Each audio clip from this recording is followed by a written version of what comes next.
Assalamualaikum warahmatullahi wabarakatuh.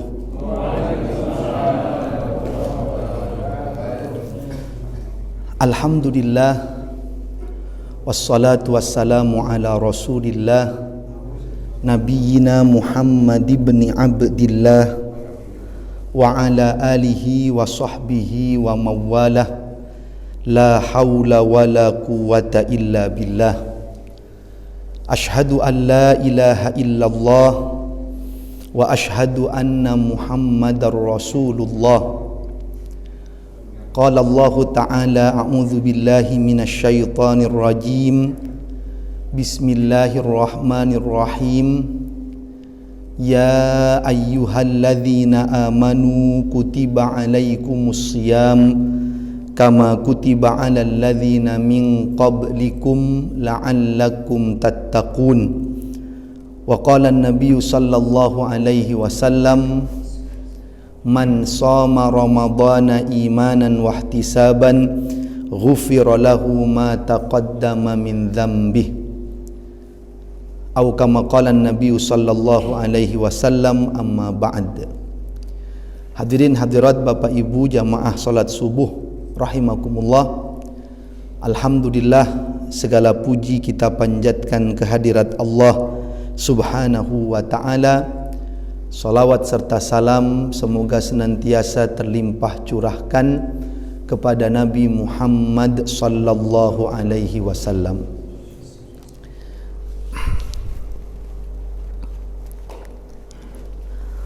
Alhamdulillah, pagi hari ini bisa berkumpul bersama setelah kita sholat subuh berjamaah, dilanjutkan dengan kajian. Mudah-mudahan ini menjadi bukti keimanan kita kepada Allah Subhanahu wa ta'ala, diistiqomahkan kita di jalan yang diridhoinya, dijauhkan kita dari sifat-sifat kemunafikan. Amin, amin ya rabbal alamin. Tema pagi hari ini adalah semangat beribadah untuk meraih keberkahan, untuk meraih berkah Allah Subhanahu wa ta'ala. Sebagaimana kita tahu bahwa bulan Ramadan Allah hadirkan banyak ibadah-ibadah di dalamnya dalam rangka untuk melatih kita agar terbiasa dalam ibadah satu bersambung dengan ibadah yang lainnya. Selesai satu ibadah, lanjut ke ibadah yang lainnya. Dan Ramadan ini kita diajarkan satu bulan penuh untuk itu, dididik betul. Maka ini menjadi madrasah, menjadi tempat pendidikan bagi setiap mukmin, bagi setiap muslim.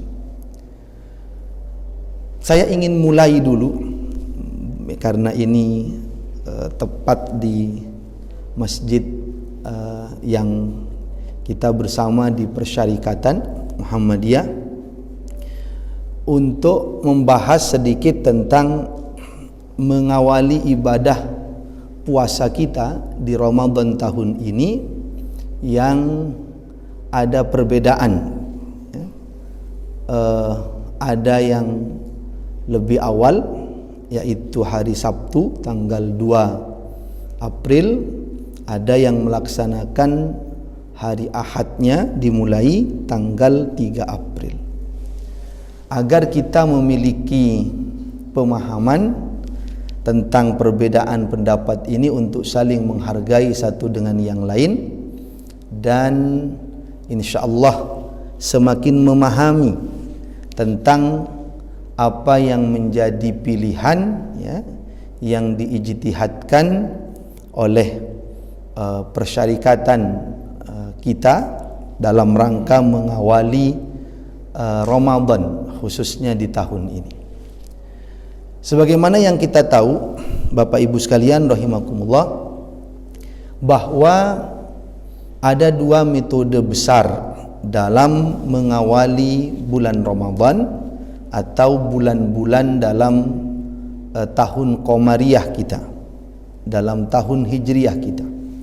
Sebagian mengawalinya dengan metode ru'yat. Sebagaimana hadis Rasulullah sallallahu alaihi wasallam dalam hadis riwayat Imam Bukhari, sumu li ru'yatihi waftiru li ru'yatihi.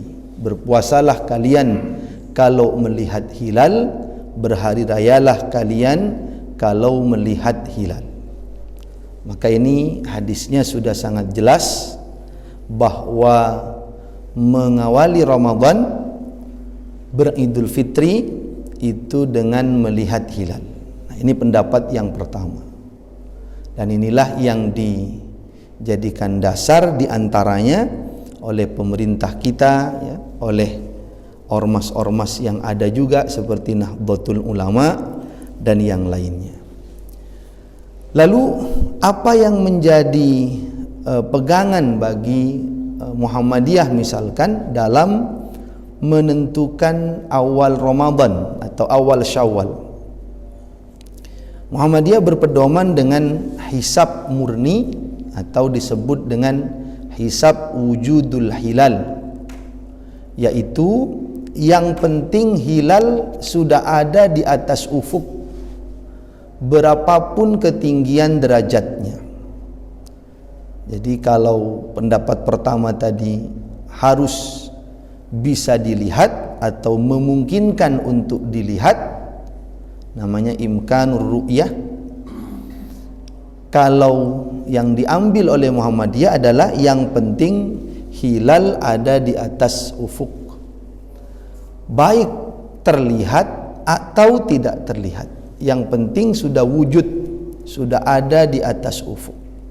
Maka keberadaan hilal itu sudah menjadi tanda masuk bulan baru, karena sudah ada, walaupun bisa terlihat bisa tidak. Kalau ketinggiannya masih rendah tidak terlihat tapi ada. Kalau ketinggiannya sudah cukup tinggi maka bisa terlihat. Lalu apa dalilnya yang digunakan oleh Muhammadiyah? Padahal tadi sudah disebutkan bahwa Nabi menyuruh mengawali Ramadan, mengawali Syawal, Idul Fitri itu dengan melihat hilal. Maka di antara hadis yang digunakan oleh Muhammadiyah sama juga riwayat Imam Bukhari, hadis yang sahih. Nabi sallallahu alaihi wasallam bersabda, "Inna ummatun ummiyatun." Sesungguhnya kami, kata Nabi, adalah umat yang buta huruf. La naktubu wa la nahsub. Tidak bisa, tidak pandai menulis dan tidak pandai ilmu hisab, tidak pandai ilmu falak di zaman itu. Asyahra hakadha wa hakadha. Bulan itu kadang-kadang 29 hari, kadang-kadang 30 hari. Kata Nabi, kadang-kadang begini, kadang-kadang begini, dengan memberi isyarat, kadang-kadang 29 hari, kadang-kadang 30 hari. Dari hadis inilah Muhammadiyah memahami bahwa dulu Nabi dan para sahabatnya melakukan ru'yat sebagai penentu awal masuk bulan baru, karena kondisi umatnya di saat itu tidak pandai menulis, buta huruf, tidak pandai menulis, tidak pandai ilmu hisab. Itu ilatnya, itu sebabnya. Adapun saat ini karena sudah berkembang ilmu pengetahuan, sudah sangat canggih bahkan ilmu falak, ilmu hisab, maka yang lebih akurat menurut Muhammadiyah, yang lebih memudahkan adalah dengan menggunakan ilmu hisab. Sebab dulu Nabi ru'yat itu karena ilatnya disampaikan oleh Nabi bahwa umatku atau kami ini adalah umat yang buta huruf, tidak pandai menulis, tidak pandai ilmu hisab. Bulan itu kadang 29, kadang 30. Artinya waktu itu ya karena tidak pandai ilmu hisab sudah ada, ilmu hisab sudah ada, tapi tak seperti saat ini perkembangannya, ya, yang memahaminya sama dengan ya saat itu juga ada yang bisa menulis, ada yang bisa membaca, ya ada, tapi maksudnya secara umum tidak sebagaimana saat ini. Artinya itulah kondisi di zaman itu yang membuat Nabi Sallallahu Alaihi Wasallam dan para sahabatnya itu melakukan ru'yat, karena memang ya itulah pilihan yang bisa dilakukan di saat tidak tidak ilmu hisab tidak dikuasai dengan lebih dalam, di saat ilmu pengetahuan tentang hal itu masih belum seperti saat ini. Maka ada satu kaidah dalam usul fikih kita, kaidah fikih kita, bahwa al-hukmu yaduru ma'a illatihi wujudan wa adaman. Hukum itu ditentukan, ya, oleh ada tidaknya illat, ada tidaknya sebab. Kalau sebabnya ada, hukumnya ada. Kalau sebabnya tak ada, hukumnya tak ada. Banyak contoh-contohnya. Kalau mungkin yang sederhana saja kita ambil contoh, kalau ada air kita tidak sakit, maka dalam kita bersuci untuk sholat, maka berwudu, itu hukumnya. Tapi nanti akan berubah ketika kondisinya tidak ada air, kondisinya sakit, tidak bisa menggunakan air, maka hukumnya juga bisa berubah, tak lagi wudu tetapi tayammum. Begitu pula contoh-contoh yang lainnya, bahwa begitulah memahami hadis riwayat Imam Bukhari tadi tentang kondisi zaman itu saat tidak bisa, atau kata Nabi sendiri, umat buta huruf, tidak pandai menulis, tidak pandai ilmu hisab. Nah, inilah yang menjadi pegangan. Dan kemarin itu Bapak Ibu, ketinggian hilal di atas ufuk 2 derajat. Artinya semua mengakui secara ilmu hisab bahwa ada hilal itu di atas ufuk. Semua mengakui, baik pemerintah, baik Nahdlatul Ulama, semua mengakui hilal ada di atas ufuk. Hanya tidak bisa dilihat karena tingginya masih rendah, ya, tidak cukup tinggi. Tapi semua mengakui secara ilmu pengetahuan bahwa ada hilal itu di atas ufuk. Maka bagi Muhammadiyah itu sudah menjadi standar masuknya bulan baru, sementara bagi pemerintah, bagi Nahdlatul Ulama, walaupun ada, tapi karena belum bisa dilihat, belum memungkinkan untuk dilihat, maka tidak dijadikan dasar untuk masuk ke tanggal 1 bulan baru. Nah, inilah perbedaan-perbedaan pendapat di antara para ulama kita. Katanya jangan menjadi hal yang diperuncing. Nah, ini untuk kita saling memahami saja, karena kan sering itu Pak, katanya saya sering sampaikan, ada yang memperuncing saja, nanya ke temannya, kamu pakai metode apa mengawali Ramadan? Saya pakai metode hisab. Oh, kamu ini orang Muhammadiyah, saya ndak koncoan sama orang Muhammadiyah. Dia nanya ke teman satunya lagi, kamu pakai metode apa? Saya metode ru'yat. Oh, kamu orang NU, saya ndak koncoan sama orang NU. Lalu dia ditanya balik, Pak, lah kamu dari tadi nanya terus, kamu pakai yang mana? Kata dia, saya netral. Apa netral itu? Gak poso katanya. Nah, ini yang ndak boleh Pak, ya. Jadi yakini yang kita yakini, hormati perbedaan pendapat satu dengan yang lain, karena ilmu hisab itu sekarang sudah luar biasa Pak, canggihnya sudah luar biasa. Kita bisa tahu tentang gerhana, baik bulan atau matahari, walaupun belum terjadi, beberapa tahun ke depan kita tahu, bahkan persis Pak, tanggal berapa, jam berapa, menit ke berapa, detik ke berapa, awal kontak gerhana itu mulai jam berapa, detik ke berapa, puncaknya gerhana nanti jam berapa, keluarnya dari gerhana jam berapa. Itu akurat sekali, karena itulah ilmu pengetahuan. Bahkan sehari-hari dalam kehidupan kita, dalam ibadah umat Islam, sebenarnya juga sudah menggunakan ilmu hisab murni ilmu hisab. Misalkan dalam penentuan waktu sholat. Di zaman Nabi, sebagaimana hadisnya, kalau mau sholat itu melihat matahari atau melihat bayang-bayang benda. Dalam hadis disebutkan zuhur itu saat matahari tergelincir ke arah barat. Jadi kalau matahari di tengah masih belum, tapi tergelincir sedikit ke arah barat, itulah masuk waktu zuhur. Jadi dilihat dulu, baru kemudian adzan. Asar adalah apabila bayangan suatu benda itu seukuran dengan benda itu, maka itulah masuk waktu asar. Maka ada mungkin kayu ditancapkan, diberdirikan, dilihat. Kalau bayangannya seukuran dengan benda itu, maka itu waktu asar. Maghrib saat matahari tenggelam.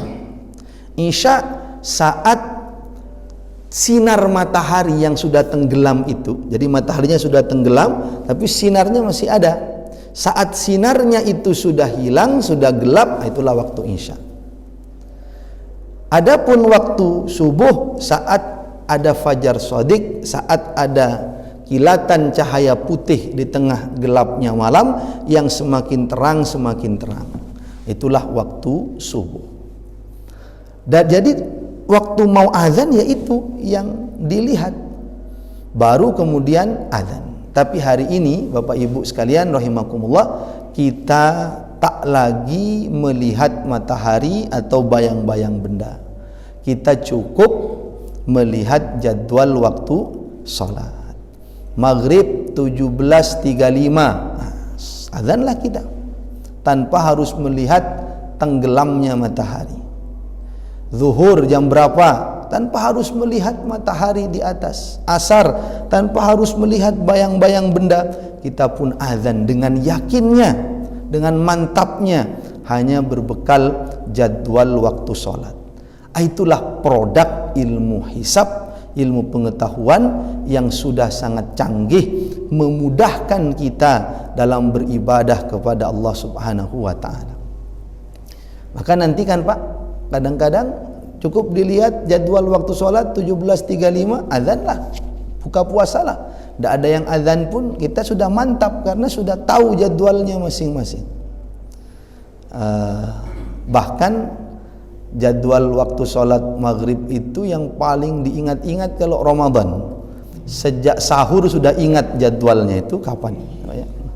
Nah, ini untuk muadzin Pak, mungkin saya pernah sampaikan sunnahnya kalau sudah masuk waktunya dia berbuka dulu, minum dulu, batalkan dulu, baru adzan.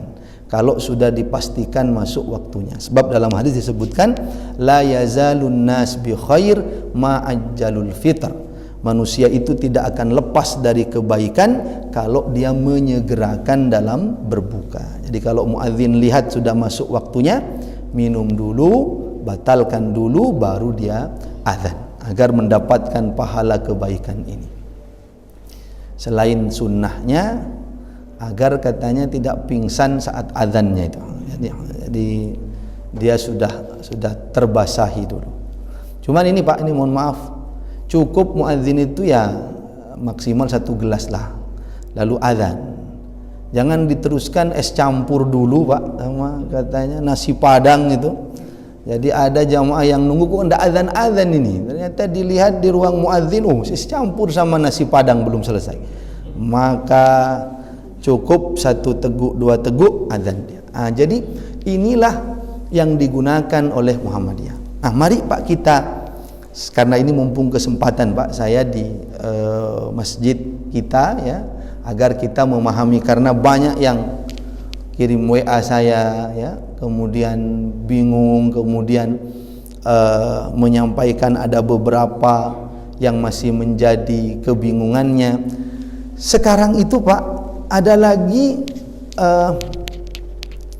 yang menjadi dasar ya untuk seolah-olah menyalahkan Muhammadiyah dalam menggunakan metode hisabnya.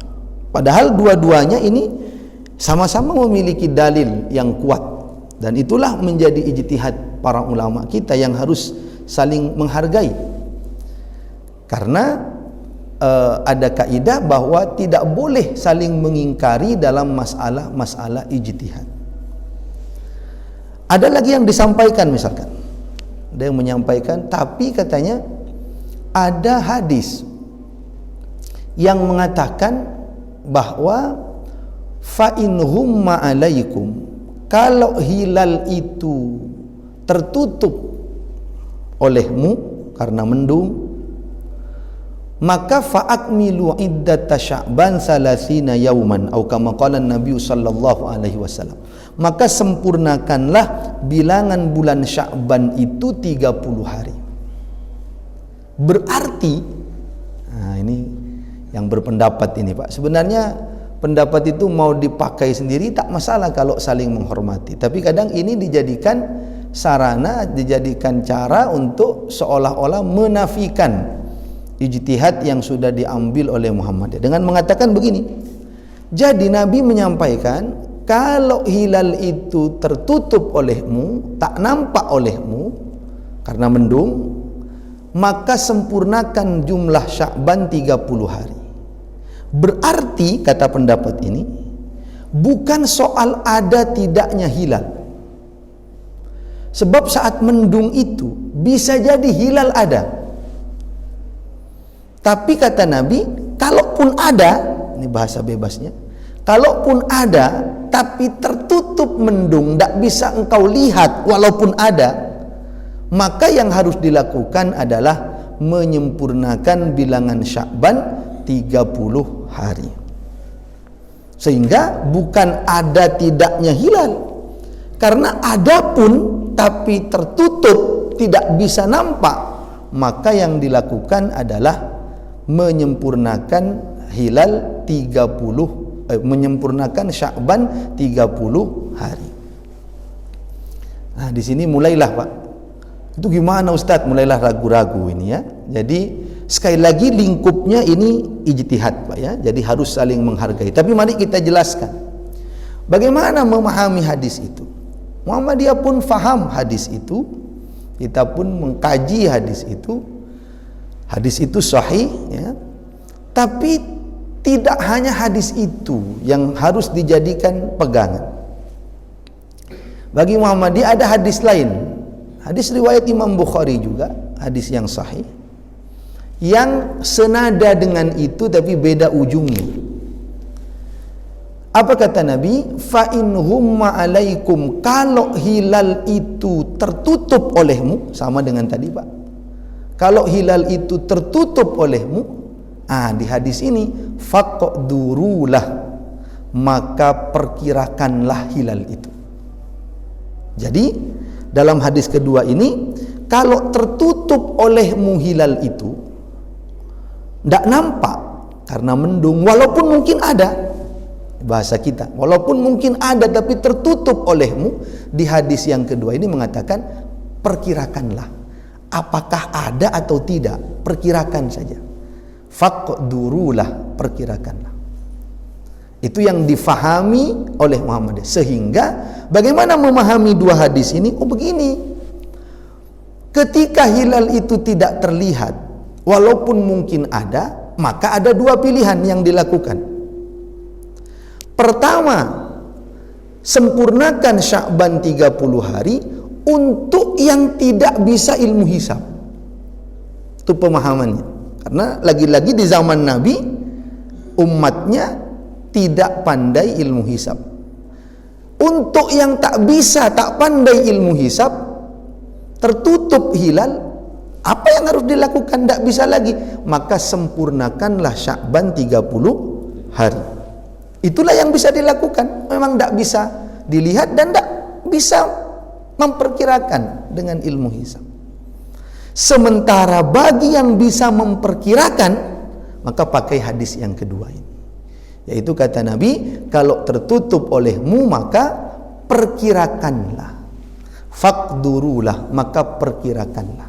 Perkirakan itu Pak, bukan dengan perasaan saja. Kalau hanya dengan perasaan, itu bukan perkiraan yang tepat. Perkiraan itu dengan ilmu pengetahuan. Contoh, ada perakiraan cuaca. Itu perakiraan cuaca itu dengan ilmu apa dengan perasaan saja? Kayaknya besok mau hujan ini. Itu pawang hujan kalau begitu model. Nah, jadi dia pakai ilmu Pak. Dilihat kadar apalah udara, apa angin, mendung, lalu disimpulkan. Makanya disebut perakiraan cuaca. Maka Nabi juga mengatakan perkirakan. Bagaimana cara memperkirakannya? Ya dengan ilmu. Apa itu? Ya ilmu falak. Itu yang bisa memperkirakan. Jadi dalam hadis kedua ini artinya dilihat hilal tidak ada, tidak kelihatan. Apa yang harus dilakukan? Ada dua pilihan. Bisa menyempurnakan Sya'ban 30 hari bagi yang tidak bisa memperkirakan. Bagi yang bisa memperkirakan, hitung. Ada ndak nih walaupun tidak kelihatan? Oh ternyata ada di atas ufuk. Hanya tidak kelihatan saja, tapi ada. Maka itulah yang menjadi dasar bagi Muhammadiyah, besok tetap dia adalah tanggal 1. Nah, ini kadang-kadang yang masih sering dibuat disalahkan dan sebagainya. Andailah Pak yang berpendapat tidak sama dengan Muhammadiyah itu, dia mau menggunakan pendapatnya tapi tak menyalahkan pendapat ijtihad yang berbeda, tak masalah. Itu sesuatu yang wajar dalam khilafiyah biasa. Tapi yang jadi persoalan ketika seolah apa yang dilakukan oleh Muhammadiyah dalam ijtihadnya itu salah, itu tidak benar, itu bertentangan dengan hadis-hadis. Tidak begitu. Di Muhammadiyah juga ada ulama-ulama yang berkumpul dalam majlis tarjih dengan segala bidang keilmuannya yang mengkaji juga, bukan hal yang tidak mengkaji hadis-hadis tentang masalah hisab dan ru'yat. Ada satu lagi Pak. Nah, ini sekali lagi mumpung saya bersama dengan Bapak Ibu semuanya, sekali lagi bukan untuk memperuncing, kita saling menghargai silahkan, tapi untuk memahami apa dalil-dalil yang dipakai sehingga mantap dengan hisab hakiki ini. Kalau tadi dikatakan bahwa bagi Muhammadiyah sehari-hari kita sudah pakai hisab wujudul hilal saat menentukan waktu sholat, maka ini Pak biasanya ditolak.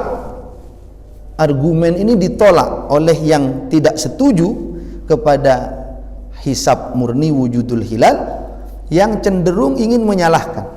Ditolaknya begini, beda katanya. Waktu sholat, penentuan waktu sholat dengan penentuan masuk Ramadan, bulan baru, itu beda. Kata pendapat ini.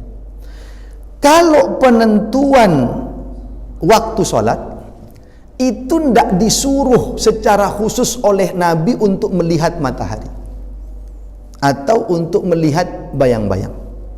Nabi hanya menyampaikan bahwa waktu zuhur adalah saat matahari tergelincir ke arah barat, ke arah tenggelamnya.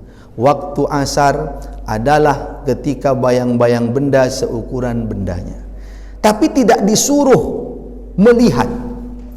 Hanya Nabi memberi batasan-batasan waktu. Sementara untuk penentuan awal Ramadan itu ada perintahnya. Sumu li ru'yatihi waftiru li ru'yatihi. Berpuasalah kamu karena melihat hilal, berhari rayalah kamu dengan cara melihat hilal. Sehingga beda kata pendapat ini. Sehingga kalau untuk sholat yang penting dipastikan masuk waktu. Adapun metodenya bisa macam-macam. Tapi kalau Ramadan itu tidak hanya yang penting masuk waktu, tetapi dia harus melihat hilal. Nah, ini bagaimana Pak untuk menjelaskan ini? Sekali lagi, mari saling menghargai. Maka bagi Muhammadiyah begini, pertama, baik penentuan waktu sholat dan penentuan awal Ramadan itu sama, tidak ada bedanya. Teks hadisnya mungkin berbeda, tapi sama. Apa kesamaannya? Yang penting sama-sama diyakini masuk waktu. Apapun metodenya silahkan, yang penting sama-sama diyakini telah masuk waktunya, baik menggunakan ru'yat atau menggunakan hisab. Kenapa Nabi kok menyuruh melihat hilal tadi? Karena memang kembali ke hadis pertama tadi, ini poin pertama dulu Pak, bahwa saat itu memang tidak dikuasai ilmu hisab, sehingga itulah satu-satunya cara. Tapi andai ada cara lain yang dikuasai, maka bisa menggunakan cara yang lain, yang penting dipastikan masuk waktu. Apa buktinya? Nah, ini poin yang kedua yang penting Pak. Apa buktinya kalau yang penting itu masuk waktu? Bukan soal terlihatnya hilal, tapi soal yang penting masuk waktu, sama dengan waktu sholat. Bukan soal melihat matahari, melihat bayang-bayang, yang penting dipastikan masuk waktu. Caranya bisa macam-macam, dengan ilmu pengetahuan bisa. Apa buktinya? Kalau Ramadan itu bukan soal terlihatnya hilal saja, tapi yang penting dipastikan masuk waktu. Kembali ke hadis Pak, tentang kata Nabi, kalau hilal tidak terlihat, maka sempurnakan Sya'ban 30 hari. Kalau memang kita stressingnya harus melihat hilal untuk Ramadan ini, bukan soal masuk waktunya, sehingga tidak boleh pakai metode-metode lain, yang harus bisa dilihatnya. Maka kalau stressingnya di situ, maka kalau hilal tidak terlihat, tidak ada Ramadan. Karena berpuasa harus stressingnya dengan melihat hilal. Bisa difahami nih Pak? Nah, jadi kalau stressingnya memang, oh enggak, kalau Ramadan itu ada perintah khusus harus melihat hilal, berarti kalau hilal enggak nampak, enggak ada puasa Ramadan. Kalau itu saja yang menjadi ukuran. Tapi mari lihat kata Nabi sendiri tadi, kalau tak nampak hilal olehmu, maka tak lagi dijadikan ukuran nampaknya hilal. Tapi apa yang dijadikan ukuran Pak? Sempurnakan Sya'ban 30 hari. Apa maksudnya? Maksudnya yang penting setelah dipastikan masuk waktu. Sebab tidak mungkin Sya'ban itu 31 hari. Jadi maksudnya, kalaupun tidak terlihat olehmu, pastikanlah telah masuk waktunya. Caranya bagaimana? Sempurnakan Sya'ban 30 hari, itu pilihannya. Sebab tidak mungkin Sya'ban itu 31 hari. Jadi kalau sudah 30 hari, sudah pasti besoknya Ramadan. Kembali ke hadis tentang masalah sempurnakan Sya'ban ini. Ingat, hadisnya ada juga yang lain, yaitu kalau tidak bisa terlihat, maka perkirakanlah. Jadi maknanya Pak, bukan soal terlihatnya hilal menjadi satu-satunya cara, enggak, tetapi bisa dengan cara memastikan yang penting telah masuk waktunya. Caranya bagaimana memastikan itu? Sempurnakan Sya'ban 30 hari, berarti pasti besok masuk waktunya, karena tidak mungkin Sya'ban 31 hari. Atau hadis yang tadi, dengan cara perkirakan, hitung dengan ilmu pengetahuan, maka juga bisa diyakini besok masuk waktunya, walaupun tidak dengan cara melihat hilal. Jadi melihat hilal itu opsi, pilihan yang dilakukan di zaman itu karena tidak dikuasai ilmu hisab. Jadi ini Pak, bagaimana Muhammadiyah memahami hadis-hadis ini, memahami bagaimana kita menggunakan memilih ijtihad ini. Jadi sekali lagi, jangan menyalah-nyalahkan satu dengan yang lain. Bahkan Pak, ini kelebihannya hisab itu dia lebih akurat. Kata para ulama, hisab itu lebih akurat sekarang. Kenapa? Karena kalau hitungan itu sifatnya pasti, sifatnya eksak, ilmu pengetahuan. Sementara melihat itu sifatnya dhanni, sifatnya prasangkaan orang yang melihat. Tidak konsentrasi sedikit, dia mungkin tidak terlihat. Terlewat sedikit waktunya, dari jamnya bisa jadi tidak melihat. Tapi kalau hisab, dia tak terpaut dengan harus konsentrasi dalam makna melihat titik ini, enggak. Dia sifatnya hitungan yang bisa diukur, bisa dilihat oleh semua yang bisa menghitung dalam ilmu hisab itu. Sehingga dia lebih pasti dan lebih memudahkan. Sehingga enak bagi Muhammadiyah, tapi tetap kita menghormati. Kalau sudah ditentukan sekian 1 Ramadan, takmir sudah siap dan sebagainya, penceramah sudah siap, Idul Fitri, Idul Adha sudah siap. Tidak perlu menunggu tidak perlu menunggu sidang isbat. Apalagi Pak, katanya seandainya nanti Pak, suatu saat yang digunakan itu adalah kalender Hijriah. Kalau sekarang masih Masehi yang menjadi dasar di negara kita. Kalau seandainya nanti digunakan kalender Hijriah ini, maka di zaman ini itu yang bisa dilakukan harus dengan ilmu hisab murni. Sebab kalau tidak dengan ilmu hisab murni, maka tidak ada kalender Hijriah. Sebab untuk menentukan tanggal 1 masih harus menunggu. Gimana kita mau nyetak kalender? Nggak bisa. Karena bulan berikutnya itu nggak boleh ditentukan tanggal 1 dari sekarang. Harus dilihat dulu, kan begitu Pak? Jadi tiap bulan cetaknya. Tiap bulan lihat dulu, oke, baru dia. Nggak bisa. Jadi yang paling dianggap memudahkan justru adalah ilmu hisab. Bagi kita yang memilih ini, ya kita menghormati perbedaan pendapat yang ada, sehingga ini yang lebih dipilih karena dia lebih kira-kira. Apalagi Pak, ini berkaitan kalau yang gajian ini Pak, antara bos dengan karyawannya. Bagi karyawannya berdoa, ya Allah mudah-mudahan hilal terlihat besok tanggal 1 ya Allah itu. Bagi bosnya, ya Allah mudah-mudahan tidak terlihat dulu hilal itu. Karena untuk menentukan gajian tanggal 1. Nah, bagi karyawan Muhammadiyah sudah pasti gajian, ini sudah jelas ini. Jadi kira-kira untuk memudahkan begitu. Tapi sekali lagi Pak, ini kita menghargai, maksud kita membahas ini karena kita yang sering dianggap salah gitu, tidak sesuai. Andai yang berpendapat lain itu meyakini pendapatnya tanpa saling menyalahkan, tidak masalah, silakan. Tetapi ketika seolah menyalahkan, seolah ini adalah perkara yang tidak tepat, perkara yang ini jangan. Ada lagi sedikit Pak, saya ingin membahas sedikit saja. Ada lagi yang disampaikan, katanya begini, tapi kan ada hadis lain. Jadi ada saja Pak, tidak mari-mari itu, kira-kira perdebatannya sampai Idul Fitri bisa itu. Tapi ada hadis lain lagi katanya. Ini saya menampung jamaah-jamaah itu Pak, karena sering jamaah itu nanya lagi, sudah saya jelaskan. Tapi Ustadz katanya, sampai terakhir oke lah, mantap sudah dengan pilihan itu. Maka saya ingin menyampaikan di sini, barangkali siapa tahu ada juga yang bingung-bingung sebenarnya di sini. Saking mantap-mantapkan sajalah gitu. Maka penting ini Pak. Kan ada hadis Ustadz, riwayat Imam Tirmidzi.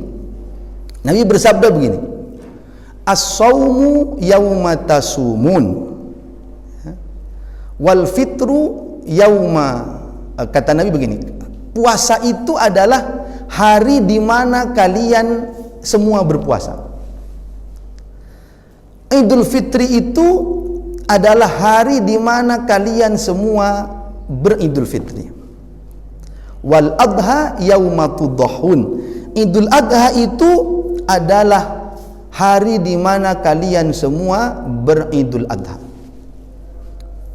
Sehingga menurut pemahaman terhadap hadis ini, bagi yang tadi berpendapat berbeda, kita itu harus mengikuti kebanyakan orang, kebanyakan kaum muslimin. Itu hadisnya itu.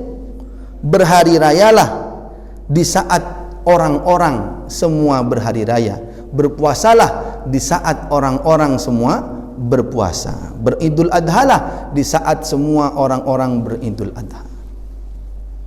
Jadi yang diambil adalah mayoritasnya, orang-orang kebanyakannya.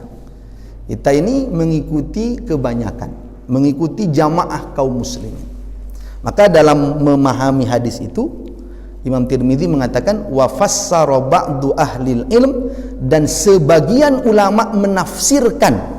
Jadi sebenarnya dari kata-kata ini Imam Tirmidzi sendiri sudah mengatakan bahwa sebagian ulama, tidak semua ulama. Sebagian ulama menafsirkan hadis ini, kata beliau, adalah bahwa hendaknya orang itu berpuasa atau beridul fitri bersama orang-orang, bersama manusia, bersama jamaah, kata Imam Tirmidzi, bersama jamaah kaum muslimin. Nah, itulah Pak yang sering disodor-sodorkan sekarang, seolah-olah Muhammadiyah itu tak bersama dengan jamaah, tak bersama dengan kaum muslimin semuanya. Ini pemahaman yang tidak tepat. Pertama, poin pertama, pemahaman itu terhadap hadis tadi, Imam Tirmidzi sendiri mengatakan bahwa itu pendapatnya sebagian ahli ilmu, sebagian ulama, bahwa hendaknya memahami hadis itu kita bersama dengan jamaah kaum muslimin. Artinya sebagian yang lain tidak sepakat dengan pemahaman itu. Sepakatnya dengan tadi kembali ke soal bagaimana menggunakan metode hisab, bagaimana menggunakan metode ru'yat, tidak mengikuti sekedar kebanyakan kaum muslimin. Tapi mari kita ikuti misalkan pemahaman ini untuk memberikan penjelasan. Jadi kita perlu tahu dulu Pak, apa makna al-jamaah? Apa makna jamaah kaum muslimin yang Nabi berpesan memang kita untuk mengikuti? Dalam banyak hadis kita ini diperintah untuk bersama jamaah kaum muslim. Nah, itu juga perlu dikaji apa makna jamaah itu. Apakah sekedar mayoritas orang? Pokoknya mayoritas kaum muslimin ya itulah. Apa sekedar begitu? Atau ada kaidah yang dimaksud jamaah kaum muslimin? Yang benar ada kaidah penjelasannya, dan nanti kita cuplikan beberapa pendapat para ulama. Sebab begini, kalau itu dipandang yang penting kebanyakan kaum muslimin, ikut kebanyakan kaum muslimin, itu tidak bisa. Kenapa? Andai di daerah itu kebanyakan kaum musliminnya suka dengan sesajen, itu mayoritas di daerah itu, misalkan di daerah pantai selatan, apa di daerah pegunungan mana, mayoritas kaum musliminnya suka dengan sesajen, dengan amalan-amalan yang tidak ada contohnya dari Nabi. Apakah kita harus mengikuti mayoritas kaum muslimin? Tidak begitu, ada aturannya. Kita sendiri kan tidak mau. Harus berarti bukan soal jamaah itu kebanyakan kaum muslimin lalu selesai, tidak. Sebab kalau ukuran kebanyakan dalam ayat Al-Quran, justru kebanyakan itu tak selalu bisa diikuti. Allah berfirman dalam Al-Quran, a'udzubillahi minasyaitonirrajim, wa in tuti' aktsara man fil ardi yudilluka an sabilillah. Kata Allah, kalau engkau mengikuti kebanyakan orang, maka akan menyesatkanmu dari jalan Allah Subhanahu wa taala. Maksud saya, tidak bisa menjadi ukuran satu-satunya. Lalu bagaimana memahami jamaah kaum muslimin? Mari kita lihat pendapat para ulama. Di antaranya dinukil oleh Ibnu Hajar Al-Asqalani dalam kitabnya Fathul Bari. Beliau menukil apa makna jamaah kaum muslimin yang kita harus mengikutinya itu. Kata beliau ada beberapa pendapat. Salah satunya, beliau juga mengutip dari penjelasannya Imam At-Tabari, ada beberapa pendapat ulama tentang apa itu jamaah kaum muslimin. Salah satu pendapatnya, kata beliau adalah waqala qaumun, sebagian ulama berkata, siapa itu jamaah? Al-muradu bihim ahlul ilm. Yang dimaksud jamaah yang harus diikuti itu adalah ahlul ilm, ulama-ulama yang memiliki kapasitas keilmuan agama. Li'anna Allah, karena Allah Subhanahu wa ta'ala ja'alahum hujjatan 'alal khalqi, karena Allah menjadikan ulama-ulama itu sebagai hujjah bagi hamba-hamba Allah Subhanahu wa ta'ala, wan nasu taba'un lahum fi amrid dini, dan manusia mengikuti ulama-ulama itu dalam perkara-perkara agama. Apa maksudnya Pak? Jamaah itu maksudnya, kata sebagian ulama, adalah sekelompok ulama yang punya kapasitas keilmuan yang diikuti oleh kaum muslimin. Ulama-ulama itu yang dijadikan pendapatnya sebagai hujjah dalam masalah-masalah agama. Sehingga makna jamaah itu begini Pak, bukan otomatis mayoritas, enggak. Tapi yang ada ulama-ulamanya yang diikuti oleh kaum muslimin dan pendapat-pendapatnya bisa dijadikan hujjah dalam urusan-urusan agama. Bahasa bebasnya berarti Muhammadiyah itu ada ulama-ulamanya berkumpul majelis tarjih. Ada jamaah kaum muslimin yang mengikutinya. Bahkan banyak, tidak sedikit. Ada pimpinan pusat, wilayah, daerah, cabang, ranting, bahkan di luar negeri ada kaum muslimin yang mengikuti ulama-ulama tadi yang bisa dijadikan hujah. Maka itulah jamaah. Artinya tidak berseorang diri, dia mengikuti jamaah kaum muslimin yang ada ulama-ulamanya, yang ada kaum muslimin di sana yang menjadikan pendapat ulama-ulamanya sebagai dasar, sebagai hujjah. Maka mohon maaf Pak, Muhammadiyah ya itulah jamaah. Nanti Nahdlatul Ulama itulah jamaah. Nanti imam madhab dengan yang mengikutinya itulah jamaah. Lah kok berbeda-beda? Kembali ke soal perbedaan dalam masalah ijtihad, dalam masalah fikih. Jangan menganggap bahwa berarti mazhab yang itu tidak sesuai jamaah, karena kebanyakan jumhur ulama tidak begitu. Jadi semua tetap dalam jamaah kaum muslimin yang mengikuti ulamanya masing-masing, yang mengikuti, yang ada kaum muslimin berkumpul di situ untuk mengikutinya. Maka itulah jamaah. Jadi Muhammadiyah Pak, berpuasa inilah juga jamaah kaum muslimin. Memangnya kita hanya 1-2 orang Pak? Kan banyak juga ini. Memangnya tidak ada ulama-ulamanya di kita? Kan ada juga ulama-ulamanya. Ya sama dengan imam-imam madhab itu, dengan ulama-ulamanya Syafi'iyah, Hanabilah, itu juga jamaah kaum muslimin. Tidak harus sama dalam masalah ijtihad, tapi semua diakui sebagai jamaah kaum muslimin. Sehingga ini memahami jamaah itu tidak saklek, seolah-olah kalau dia tidak sama, tidak boleh. Terakhir Bapak Ibu sekalian rahimakumullah, yang juga sering disampaikan adalah hendaknya, singkat saja, hendaknya katanya kita itu taat kepada pemerintah. Nah ini Pak, ini alasan yang sering disampaikan. Apa ayatnya itu Pak? Ati'ullah wa ati'ur rasul wa ulil amri minkum.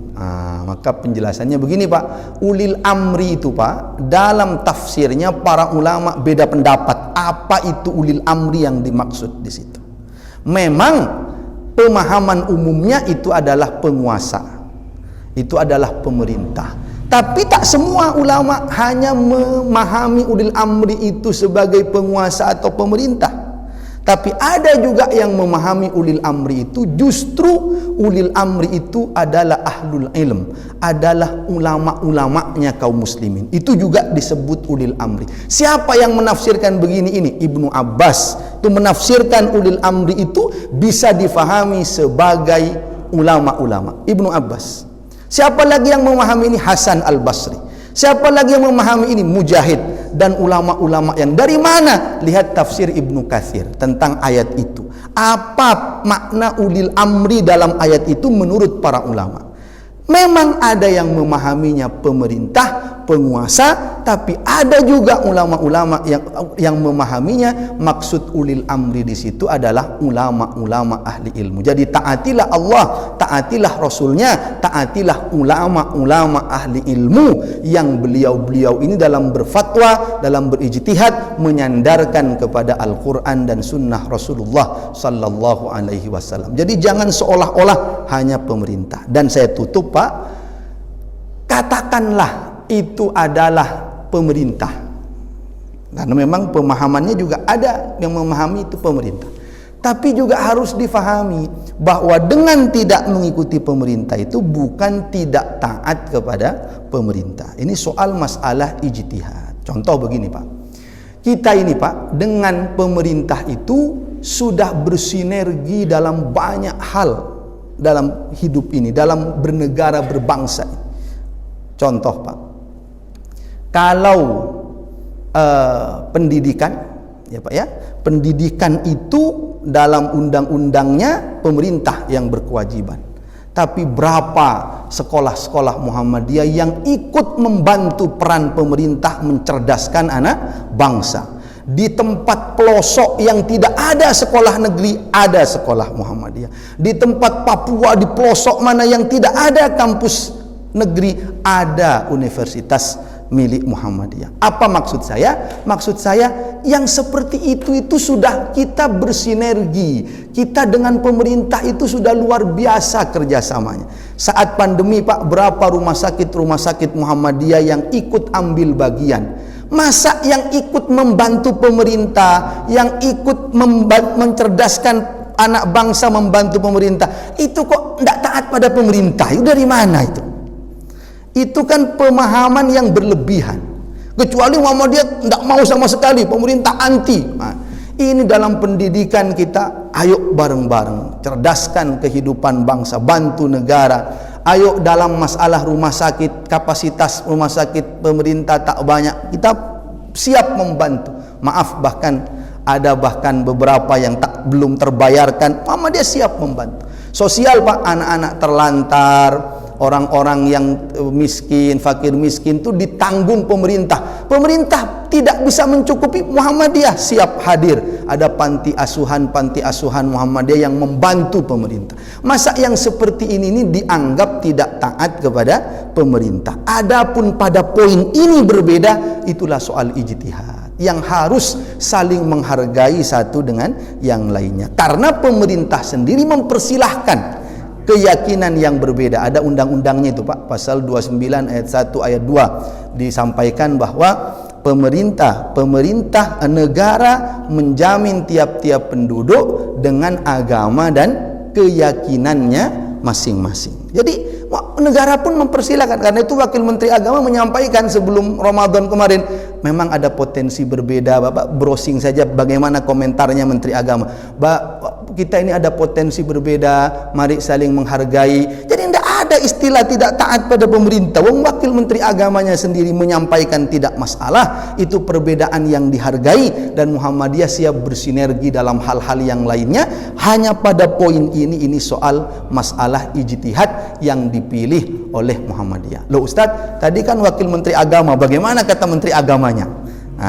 Menteri Agama memang tak keluar komentar Pak, memang.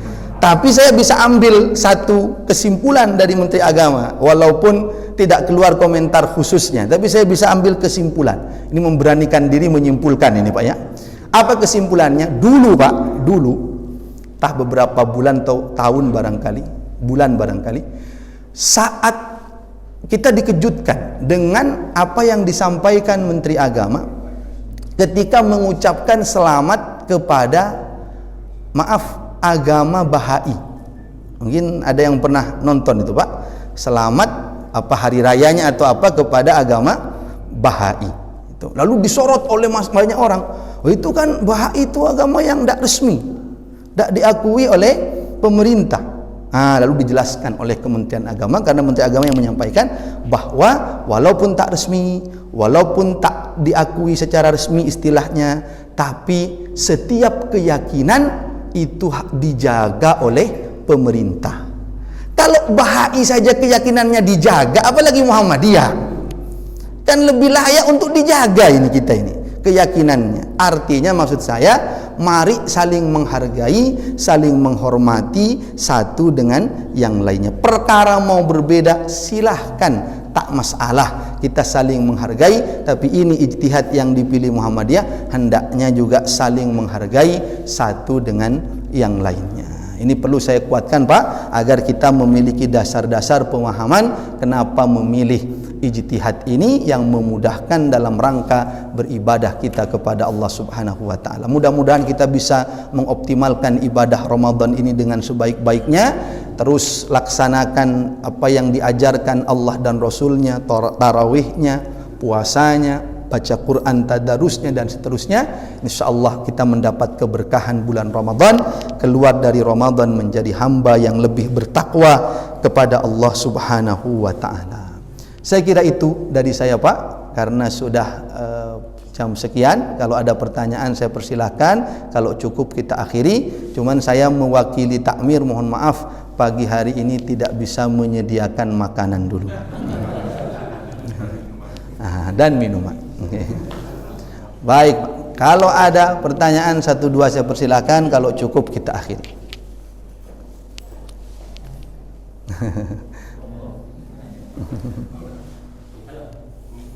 Monggo.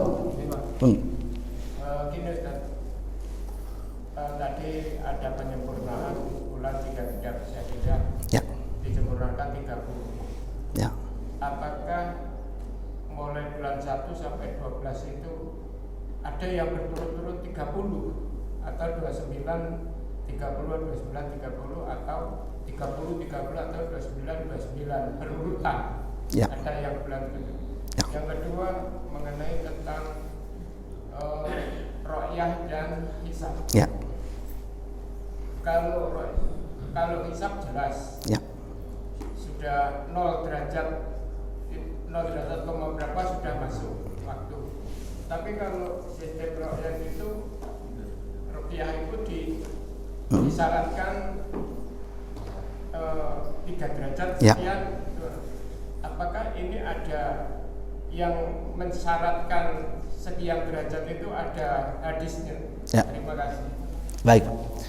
Pertama Pak, kalau mengikuti yang ru'yat, maka berarti dilihat setiap tanggal 29 di bulan Qamariyah akan diru'yat setiap tanggal 29 untuk menentukan apakah terlihat hilal atau tidak. Yang kalau terlihat ya besok berarti tanggal 1. Kalau tidak terlihat ya berarti besok masih tanggal 30. Jadi begitu kalau ru'yat. Jadi tidak selalu 29, tidak selalu 30. Jadi setiap 29 dia akan ru'yat apakah terlihat atau tidak terlihat. Begitu pula dalam penghitungan hisab. Dia akan dihitung. Jadi standarnya bukan 29 bergantian dengan 30, tidak. Maka Nabi mengatakan kadang-kadang 29, kadang-kadang 30. Jadi dia dilihat ada tidaknya hilal kalau dalam Muhammadiyah. Kalau ada ya berarti tanggal 1, kalau tidak ada ya berarti masih tanggal 30. Jadi dia akan dihitung. Cuman kalau Muhammadiyah dia menghitungnya kan bisa lebih awal. Tidak harus setiap akhir bulan melakukan ru'yat. Sehingga telah diketahui dari awal. Berarti ini umur bulannya berapa, itu sudah bisa dihitung dengan apakah hilal sudah wujud atau tidak. Jadi ukurannya adalah ada tidaknya hilal, bukan bergantian 29 atau 30. Kalau ru'yat tadi ukurannya bisa dilihat atau tidaknya hilal. Itu pertama. Yang kedua Pak, tentang standar 3 derajat itu. Jadi Pak, yang memberi standar 3 derajat atau 2 derajat itu sebenarnya kalau hadisnya tidak ada. Kalau hadis persisnya ya tidak ada. Tetapi itu menjadi dasar namanya imkanur ru'yah. Hilal memungkinkan untuk dilihat. Nah, ini sedikit Pak. Jadi setelah dihitung ternyata di bawah 2 derajat, maka kalau dulu standarnya 2 derajat, sekarang dinaikkan 3 derajat karena kesepakatan menteri-menteri agama di Mabim namanya, Majelis Agama Brunei Darussalam, Indonesia, Malaysia, Singapura. Itu naikkan 3 derajat. Apa maksud ukuran 3 derajat atau 2 derajat ini? Maksudnya begini Pak. Itu sebenarnya itu antisipasi dari sisi hisab. Makanya sebenarnya baik pemerintah atau NU itu tidak murni ru'yat. Dia juga menggunakan hisab, namanya hisab imkanur ru'yah. Hisab dengan standar hilal memungkinkan untuk dilihat. Maksudnya apa Ustadz? Standar 2, standar 3. Maksudnya begini Pak. Maksudnya setelah dihitung oleh ilmu hisab, ternyata kita pakai ukuran yang sekarang, ternyata di bawah 3 derajat. Misalkan ternyata 2 seperti kemarin atau 1, maka itu menjadi standar acuan. Kalau ternyata ada yang mengatakan melihat hilal, itu tidak diakui. Kenapa? Karena secara ilmu falak tidak mungkin bisa dilihat. Standar yang bisa dilihat itu kalau dulu 2 derajat, sekarang dinaikkan 3 derajat. Maka Bapak jangan salah, itu tidak murni ru'yat. Ini kita sedang meru'yat, itu tidak murni ru'yat sebenarnya. Karena andai pun ada, kelihatan, saya siap disumpah, tapi menurut perhitungan masih di bawah 3 derajat. Enggak itu bisa bohong atau salah lihat. Karena sebenarnya tidak menggunakan murni ru'yat, tapi juga dengan menggunakan hisab. Cuman standarnya 3 derajat. Tapi kalau sudah 3 derajat, ada yang mengaku, oke, diterima. Kalau 1 derajat, ada yang mengaku, enggak, itu paling ngantuk itu. Enggak usah dianggap itu. Jadi standarnya sebenarnya tetap ukuran 3 derajat atau 2 derajat. Itu yang dilakukan pemerintah. Kalau Muhammadiyah enggak, Muhammadiyah murni hisab.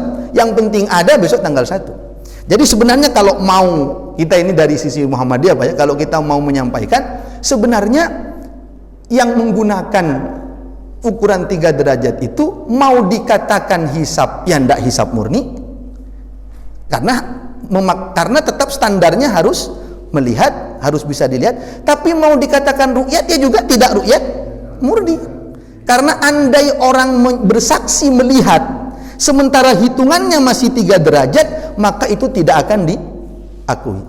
Itulah Pak, ada video yang viral itu karena itu. Jadi sebenarnya kita juga tidak kaget, karena memang begitu standarnya. Karena memang standarnya, walaupun ada saya melihat kok, tapi hitungan 2 derajat, enggak, itu bohong itu. Memang begitu standarnya.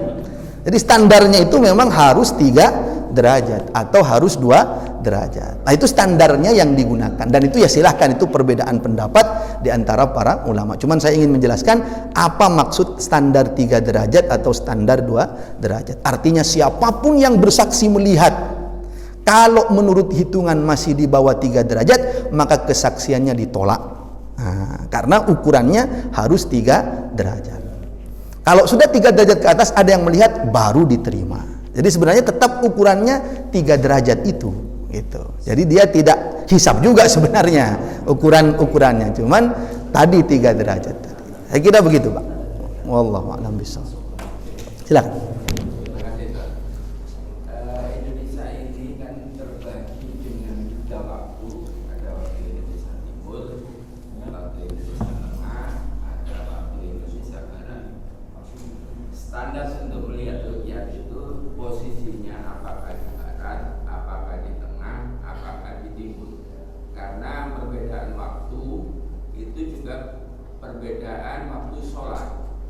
Kalau di barat mungkin pukul 4 lewat di 23 atau berapa. Tapi kalau di timur itu sudah sholat. Untuk waktu subuh, untuk waktu sudah duluan. Nah, standar untuk Indonesia ini yang dipakai itu yang di mana? Untuk ru'yatnya, untuk melihat hisabnya. Itu aja. Makasih. Ya.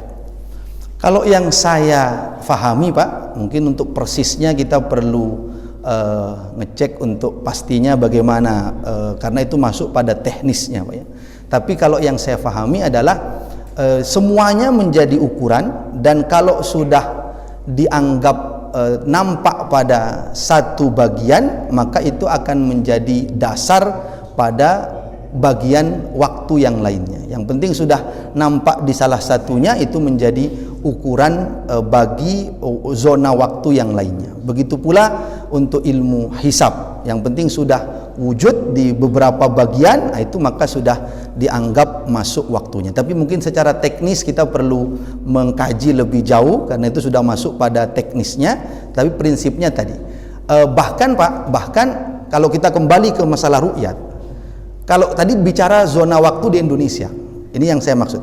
Bahkan kan kalau di seluruh dunia, bisa jadi di satu negara wujud, di satu negara tidak, di satu negara nampak, di satu negara tidak. Nah, itu nanti kembali kepada dasar perbedaan pada ru'yat. Jadi sebenarnya hisab itu juga nanti banyak macamnya. Begitu pula ru'yat itu banyak macamnya. Ada ru'yat itu yang standarnya namanya ikhtilaful matali, masing-masing tempat terbit. Jadi dia antar negara berbeda-beda. Tapi ada juga standar ru'yat itu yang wihdatul matali, satu tempat terbit. Maka juga ada pemahaman kalau sudah satu negara melihat, maka itu berlaku untuk seluruh negara. Tapi ada yang memahami tidak? Negara yang satu dengan negara yang lain itu ikhtilaful matali, beda-beda tempat terbit. Kalau di Indonesia yang saya tahu adalah karena ini satu negara maka dianggap itu satu kesatuan. Jadi mana yang sudah dianggap terlihat hilal maka dia menjadi standar keberlakuan bagi satu negara itu. Karena tadi beda negara saja yang memahami wihdatul matali tadi itu adalah diakui walaupun sana sudah melihat di sini belum, kemudian dianggap itu menjadi satu kesatuan. Walaupun tidak semua setuju dengan pendapat ini, ada yang tetap ikhtilaful matali, beda-beda tempat terbit. Saya kira itu Pak, mungkin secara teknis barangkali perlu kita kaji lagi apakah memang ada pengkhususan yang mana yang akan lebih diutamakan dari 3 zona waktu itu. Tapi prinsipnya seperti itu. Wallahu a'lam bishawab. Cukup saya kira Pak? Karena kalau diteruskan saya mulai agak kerasa haus ini Pak. Puasa memang kerasa haus, kerasa lapar itu wajar Pak ya. Tapi harus berjuang. Karena itu Pak saya ingat, mungkin terakhir saya ingat. Ini mohon maaf mungkin perlu hati-hati untuk takmir Pak. Saya ingat sekali, mungkin saya pernah sampaikan. Saya pernah serak sekali puasa-puasa Pak. Ngisi sholat Jumat. Saya tidak mau ngimami, saya tidak tapi masih dipaksa, monggo Ustaz. Saya kalau Ramadan itu agak rutin serak Pak. Mudah-mudahan ini tidak. Akhirnya saya ngimamilah Jumatan, seraknya luar biasa. Ini untuk takmir ya Pak ya. Setelah salam, assalamualaikum, saya lihat di depan Pak, itu ada air mineral jejer-jejer. Itu mungkin tidak diringkesi dari tarawih malamnya. Itu entah gimana Pak, saya refleks saja. Habis assalamualaikum, seraknya ambil satu coblos, saya minum saja. Tidak ditegur sama takmir di belakang itu, diem saja. Begitu mau minum kedua kali baru ditegur. Ustadz katanya puasa Ustadz katanya. Mungkin kata takmir jangan sampai habis satu gelas ini. Saya waktu itu Pak, oh iya ya Allah puasa. Saya jadi jujur saja Pak. Saya itu walaupun sudah mungkin berapa teguhan tidak kerasa lega di tenggorokannya. Lebih rasanya itu kerasa malu dari jamaah itu. Semuanya.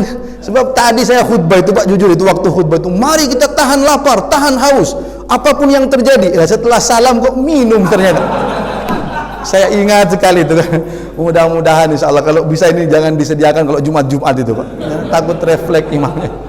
Kalau Ramadan. Saya kira itu Pak. Kita tutup dengan hamdalah dan doa kafaratul majlis. Alhamdulillahirabbil alamin. Subhanakallahumma wa bihamdika asyhadu an la ilaha illa anta astaghfiruka wa atubu ilaik. Kurang lebihnya mohon maaf. Assalamualaikum warahmatullahi wabarakatuh.